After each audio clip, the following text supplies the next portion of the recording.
Les grands titres de l'actualité, une présentation de Addict Remorquage et Transport et Mécanique, les spécialistes. Maintenant à Montmagny, c'est Addict, 234-34-61. Addict Remorquage et Transport, des professionnels qui peuvent vous aider dans une situation d'enlisement ou simple remorquage. Grâce à ses équipements de haute performance, Addict c'est aussi le service de transport de tout genre et de mécanique. Maintenant à Montmagny, c'est Addict Remorquage et Transport au 234-3461.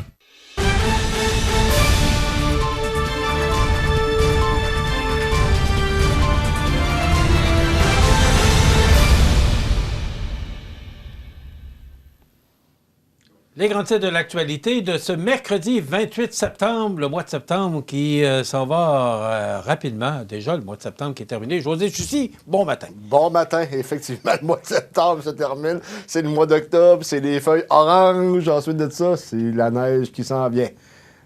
C'est de même à toutes les années quand même qu'on lèverait nos monettes des airs pour dire que c'est inacceptable. On n'a pas le choix de vivre avec ça. C'est la réalité québécoise. L'automne, c'est beau. Oui, c'est beau. Et c'est la saison qui suit, c'est un petit peu plus difficile. Mais quand même, bon, on n'a pas le choix. On va avoir encore un automne cette année, puis on va avoir encore un hiver, puis on va arriver au printemps comme tout le monde. Ça a l'air que ça va être ça un bon bout aussi. Et là, je te dirais qu'on a un début de semaine assez difficile. L'automne a commencé la semaine passée. Là, aujourd'hui, c'est quand même bien. Là. Miss Météo, tout à l'heure, Mme Lamonde nous a annoncé qu'il y aurait du beau temps pour jusqu'à lundi, peut-être même mardi prochain. Elle n'a pas eu le choix, on lui a annoncé une coupure de salaire. Changez pas d'avis. José, c'est une bonne nouvelle. Ça vote dans la région, pas autant qu'à Québec, mais ça vote. Oui, ça vote parce qu'on a 6 % de plus pour le vote par anticipation.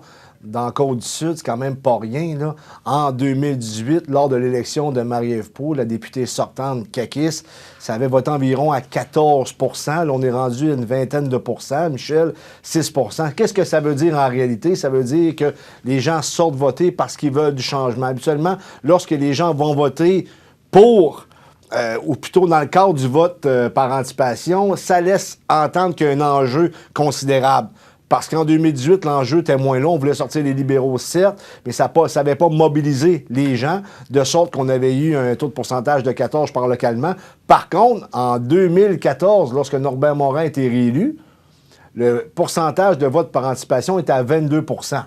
Qu'est-ce qui est arrivé en 2014? On sortait d'un gouvernement minoritaire de Pauline Marois. Et Pauline Marois qui a commencé sa campagne d'une façon très boiteuse, notamment ne pas voulant s'adresser aux journalistes. Ensuite de ça, ils ont été chercher Pierre-Carl Péladeau. Qu'est-ce que Pierre-Carl Péladeau a fait? Il a levé son bras dans les airs, il a parlé d'un pays. Alors tout le monde a pensé que le Parti québécois s'en allait vers un référendum et qu'on aurait possiblement, peut-être se servir, si tu veux, de l'Empire québécois pour faire avancer la souveraineté, de sorte que les libéraux, alors que les libéraux devaient rester dans l'opposition, sont retournés au pouvoir parce que c'était le camp du non. Ils se sont mobilisés contre le PQ et c'est pour ça que les gens étaient sortis de la sorte. C'est lorsqu'il y a un enjeu, les gens vont sortir et là, il y a un enjeu considérable parce que ceux qui n'aiment pas la CAQ vont sortir pour voter, c'est déjà fait. Et ceux qui aiment la CAQ, les 50 ans et plus, là, c'est une clientèle pratiquement acquise à la Coalition Avenir Québec, ben, eux autres aussi, habituellement, ils vont sortir pour voter parce qu'ils sortent toujours. C'est la clientèle qui sort le plus voter dans toutes les tranches d'âge au Québec. José, quel phénomène, qu'est-ce qui peut faire que ça vote autant? C'est quoi? Les gens ont de l'intérêt? Absolument, les gens ils ont de l'intérêt. Est-ce qu'il y a une vraie raison qui fait que les gens votent autant cette année? C'est ce que je te dis, Michel, ils ont de l'intérêt et l'enjeu est pour certains de sortir la CAQ et pour d'autres de dire que la CAQ a fait une bonne job. C'est aussi simple que ça, mais ceux qui n'aiment pas la CAQ, ils les aiment réellement pas. Je vais en parler tantôt, notamment en lien avec les réseaux sociaux. Et ceux qui aiment la CAQ, ben, sont conscients aussi qu'ils veulent garder ce parti-là. Donc, on sort. Mais en même temps, ces gens-là sortent toujours. Donc, c'est quand même dur à analyser, mais c'est clair qu'il y a des enjeux pour une bonne partie de la population. Ça, c'est certain, Michel.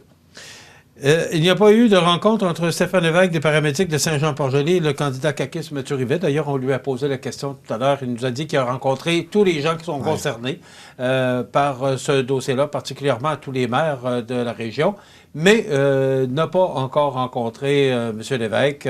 Mais il dit qu'il a fait les rencontres nécessaires auprès des gens qui sont concernés par ce dossier-là. C'est un choix stratégique de l'équipe à Mathieu Rivet. En contrepartie, moi, je n'aurais pas agi de même. Pourquoi? Parce que Stéphane Lévesque, c'est un gars qui prend beaucoup de place dans les médias. Il s'exprime. Il a ses portes d'entrée dans les médias. Et ça aurait été, je pense, simple de le rencontrer juste au moins de le voir pour être à l'écoute et ensuite de ça dire qu'on allait regarder la situation, mais minimalement de le rencontrer, de sorte qu'on n'aurait pas eu ce texte-là ce matin. Je pense personnellement que ça n'a pas été un choix idéal ou stratégique pour l'équipe de Mathieu Rivet, mais en même temps, ça ne m'appartient pas. Est-ce que ça va avoir un impact à l'urne? On ne le sait pas. Le 3 octobre au soir, possiblement qu'on va en avoir le cœur net. On a une élection émotive localement. Tout à fait, parce que hier, on avait 2 textes qui parlaient de Mathieu Rivet, notamment un qui faisait allusion que la CAQ était le parti des régions. Écoute, Michel, il y a eu au-delà de 50 commentaires, je te dirais peut-être 115 réactions, là, dont 80 négatives envers ce texte-là et 25-30 positives. C'est très émotif. D'ailleurs, là, les échanges qu'on avait sur la page Facebook de CMA-TV, je veux dire, des fois, c'était à la limite acceptable. Là. Peut-être demander aux gens, je sais que c'est émotif, il y a beaucoup d'enjeux, notamment reliés à la crise covidienne, mais prendre une bonne respiration, parce que j'en parlais justement tantôt avec Thomas Bélanger, l'attaché politique de Mathieu Rivet. Puis sur les réseaux sociaux, tout le monde pèse à peu près 300 livres, ils ont à peu près tous 20 pouces autour de bras, mais lorsque tu arrives devant eux, c'est jamais le même discours. Je veux dire qu'on se calme un peu. Je sais que c'est pas facile, puis je sais qu'il y a eu bien des enjeux qui ont joué dans la tête des gens, là, notamment, je l'ai dit, là, la gestion de la pandémie. Mais pour le reste, peut-être prendre une bonne respiration. Là. C'est mieux qu'on s'exprime d'une façon démocratique que ça vire en guerre civile. Là. Je pense qu'on devrait regarder ce côté-là au lieu de toujours chercher à trouver la phrase assassine pour écraser l'autre. Mais je sais que c'est pas facile non plus, c'est très émotif, c'est ce que je veux dire en réalité. Vol de tracts, le PQ visé par une plainte. Voyons, qu'est-ce qui se passe? Là?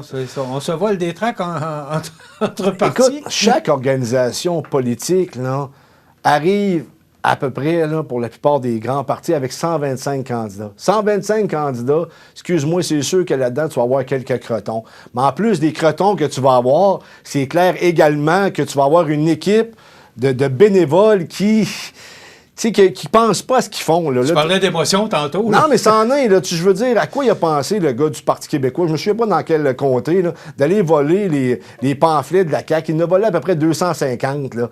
On s'entend qu'ils les a pas volés pour les emmener chez eux, pour les afficher. Là. Il les a enlevés pour nuire à son adversaire. Je veux dire, tu peux pas faire grand-chose dans ces cas-là, mais en même temps, comment je te dirais, là, ça fait juste refléter ce qu'est la société en réalité. Là.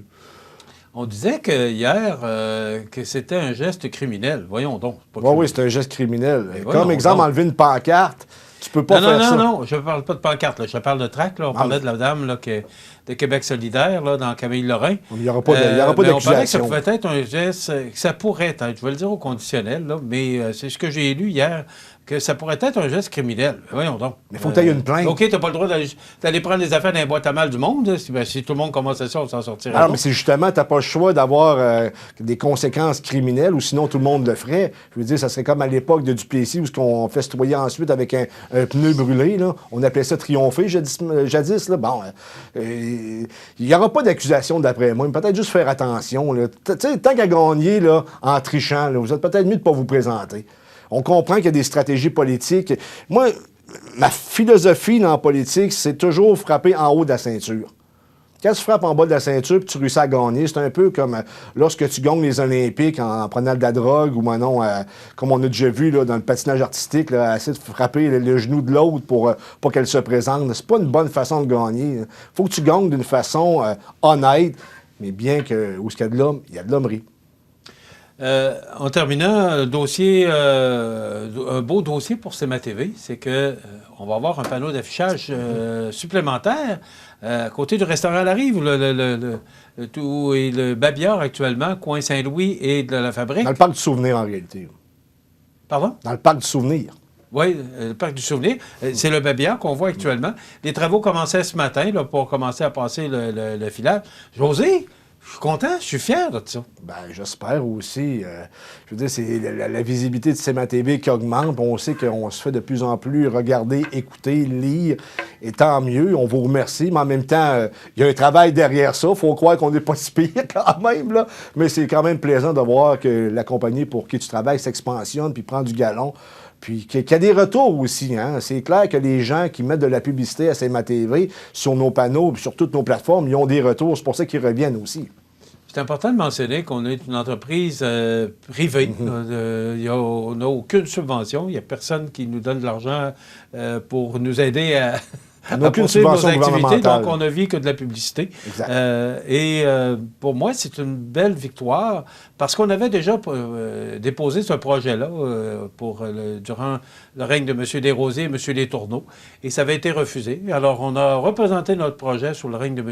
Langevin, et M. Langevin nous avait répondu, on est rendu là, parce que quand on regarde le babillard qu'il y a actuellement, là, on voit bien que si on regarde vers l'avenir, les panneaux d'affichage numérique de CMA-TV sont beaucoup plus modernes et beaucoup plus actuels avec l'avenir. Avec la technologie qu'il y a présentement, c'est un peu comme les journaux traditionnels. Il y a encore des gens qui lisent les journaux traditionnels, mais c'est appelé à disparaître. On parle de je ne sais pas combien d'années, mais d'après moi, d'ici 20 ans, on n'en aura plus. Et ce qui est important de mentionner, là, c'est on est sur les terrains de la ville et CMA-TV paie un loyer. Alors, c'est pas, là, il n'y a aucune subvention de la ville là-dedans. Là. On paie un loyer pour être là, mais ça prend une autorisation du conseil municipal parce qu'ils appellent ça de l'affichage hors site. Donc, c'est une autre belle aventure, une autre belle victoire pour CMA-TV. Merci au conseil municipal de nous faire plaisir, de nous faire confiance. Plaisir aussi. C'est un lapsus, mais il était bien. Il y avait sa place. Merci, José. On se retrouve demain. On aura Frédéric Poulain du Parti conservateur du Québec. Passez une bonne journée. À demain.